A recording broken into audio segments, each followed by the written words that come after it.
ఒక క్లియరెన్స్ జోన్లో అయితే గడ్డి పరక కూడా ఉండకూడదు. మేము రెగ్యులర్గా క్లీన్ చేస్తూ ఉంటాం అట్లా. బేసిక్ స్టెప్ అంటే టోటల్లీ ఒక గడ్డి కూడా ఉండకూడదు. ఎందుకంటే గడ్డి ఉందంటే మళ్ళీ పిట్టలు వస్తాయి, కుక్కలు వస్తాయి, అన్నీ వస్తాయి. మళ్ళీ మీరు ఎంత సెంటర్లో ఉన్నా కనిపించారు. No, they say you being center, so you'll be visible. I said, however, center I am. Sir, 1 second, sir. Oh, right, sir.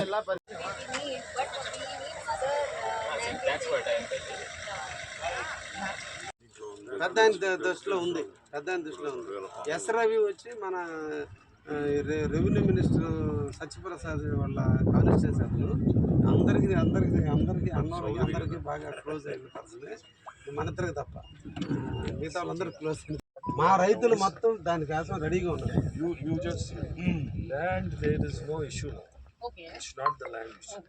వెట్టింగే చేయరు. వెట్టింగ్ చేయకపోతే ఇంకా మనది ముందే ఆగిపోతుంది. ఇప్పుడు మాకు అర్థమైంది, సబ్జెక్ట్ అర్థమైంది. దీన్ని ముందుకు తీసుకోవాలా? ఫస్ట్ ఈ టెండర్ అంతే ఈ టెండర్ పిలిస్తే గ్రౌండ్ అయినట్టు చాలా క్లియర్ అయిపోతుంది. ఇది ప్యారల్ గా చేసుకోవచ్చు సార్.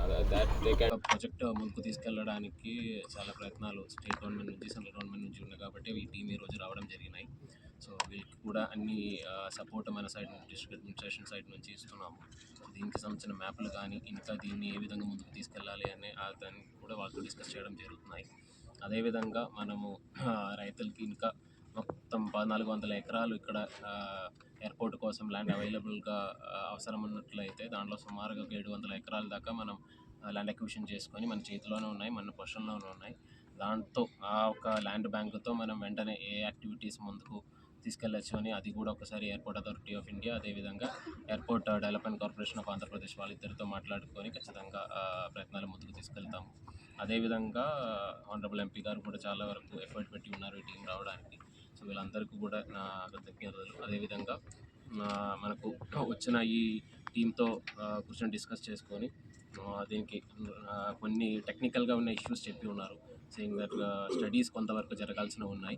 అవన్నీ కూడా స్టేట్ లెవెల్లో కూడా మాట్లాడుకొని will ensure that studies are taken up so that this whole idea of airport is fructified in next ఒక 2-3 ఇయర్స్లోనే మనం ఖచ్చితంగా ఈ ఎయిర్పోర్ట్ పూర్తిగా జిల్లాలో వచ్చినట్టు ఖచ్చితంగా ప్రయత్నం చేసుకుంటాము. ఇక్కడ రైతులతో కూడా నా ఒక రిక్వెస్ట్ ఏంటంటే మనం ఎవరిని ఇబ్బంది పెట్టుకొని తీసుకోవడం అనే ఆ ఒక్క విధంగా మనం ఎప్పుడు కూడా ల్యాండ్ అక్విజిషన్ చేయము. ఖచ్చితంగా ఇంతకుముందు కూడా 700 ఎకరాలు కొంత మన చేతిలో ఉన్నాయి. ఇంక 700 ఎకరాల్లో కొంతమంది రైతులు ఉన్నారు. సో వాళ్ళకి ఇవ్వాల్సిన కొంత కాంపెన్సేషన్ అమౌంట్ అయితే ఉంది. దానికి సంబంధించిన డీటెయిల్స్ కూడా మనము ఇంతకుముందు ఒకసారి గవర్నమెంట్ దృష్టిలో తీసుకెళ్ళాము. సో దాని నుంచి కూడా ఆదేశాలు బట్టి మనం ఖచ్చితంగా ఎవరికి ఇబ్బంది లేకుండా లోకల్ ఎమ్మెల్యే గారి సపోర్ట్తో విల్ ఎన్షూర్ దట్ ఖచ్చితంగా కాంపెన్సేషన్ వాళ్ళకి ఎంతవరకు అయితే మనం కాంపెన్సేషన్ ఇవ్వగలుగుతామో ఖచ్చితంగా అది ఇచ్చిన తర్వాతనే మనం ల్యాండ్ అక్విజిషన్ కంప్లీట్ చేసుకుంటాం చెప్పుకొని. నమస్కారం. ఈరోజు ఇంత మంచి కార్యక్రమం ఇక్కడికి రావడం, అందులో airports authority of India Delhi నుంచి డెలిగేట్స్, కన్సర్న్డ్ ఆఫీసర్స్, మన ఏవియేషన్ మినిస్టర్ రామ్మోహన్ పంపడం, రామ్మోహన్ గారు మన ఆంధ్రప్రదేశ్ మంత్రివర్యులు కాబట్టి ఇంత ఇంట్రెస్ట్ తీసుకొని ఒక వారంలో వీళ్ళని అరేంజ్ చేసి వీళ్ళు పోయి చూసి సైట్ ఇన్స్పెక్ట్ చేసి ఇమీడియట్గా ఎయిర్పోర్టు యాక్టివిటీ స్టార్ట్ కావాలా దగ్గరతో అని చెప్పి వాళ్ళని 1 డే టైం వాళ్ళకి ఇచ్చింది. 1 డే టైం ఈ ఆఫీసర్స్కి. నెక్స్ట్ డే బయలుదేరి రావడం, వాళ్ళు వచ్చి ఇన్స్పెక్ట్ చేసి ఈరోజు ప్రారంభం అనుకోండి. ఇప్పుడే కృష్ణారెడ్డి గారు ఎమ్మెల్యే గారు చెప్పినట్టు ఇది ప్రారంభము, ఇంక ఇది ఆగదు. ఖచ్చితంగా ఎయిర్పోర్ట్ అనేది తప్పకుండా వస్తుంది. ఇక్కడ మనకి రామాయపట్నం బీపీసీఎల్ రావడం అదొక అదృష్టం, ఇండోసాల్ రావడం అదొక అదృష్టం. మన జిల్లాకి నిజంగా కూడా ఎన్నో ఇండస్ట్రీస్ వస్తున్నాయి. ఇవే కాకుండా ముందుకి ఎథనాల్ అని రకరకాలు చాలామంది వచ్చి అప్రోచ్ అవుతున్నారు. దాన్ని కూడా మనము ఎన్వైర్న్మెంట్ కండిషన్స్ పర్మిట్ చేస్తుందో లేదో చూసుకొని ఆ ఇండస్ట్రీస్కి కూడా మనం జాగ్రత్తగా, ఎందుకంటే పక్కన గ్రామాల వాళ్ళు ఇబ్బంది పడకూడదు. ఏదో ఒక ఇండస్ట్రీ వచ్చిందని చెప్పి గ్రామస్తులు ఇబ్బంది పడకుండా అది మంచి ఇండస్ట్రీ అయితే దాన్ని ఖచ్చితంగా ముందుకు తీసుకోవాలని ఈరోజు చెప్పాలంటే ఢిల్లీలో ఎన్డీఏ ప్రభుత్వం భాగస్థులుగా మనం ఉండబట్టి ఈరోజు ఈ పరిస్థితిలో ఉన్నాం. మనం ఈ ఎయిర్పోర్ట్ అనేది మనము చేయించుకోగలుగుతున్నాం. అదే మనం ఈ కూటమిలో లేకపోతే ఇప్పుడుండే పరిస్థితుల్లో మనకి ఇటువంటి అవకాశం కూడా రాదు. సో మనం ముఖ్యమంత్రులు చాలా కష్టపడ్డాడు దీనికి.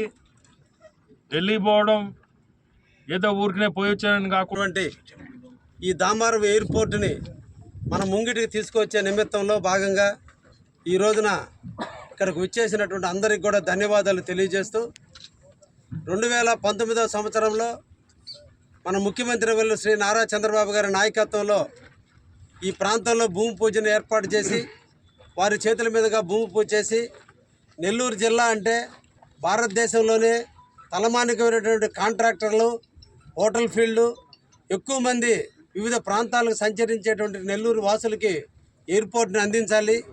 ఎయిర్పోర్ట్ పరంగా ఈ ప్రాంతంలో ఇండస్ట్రీ రావాలి.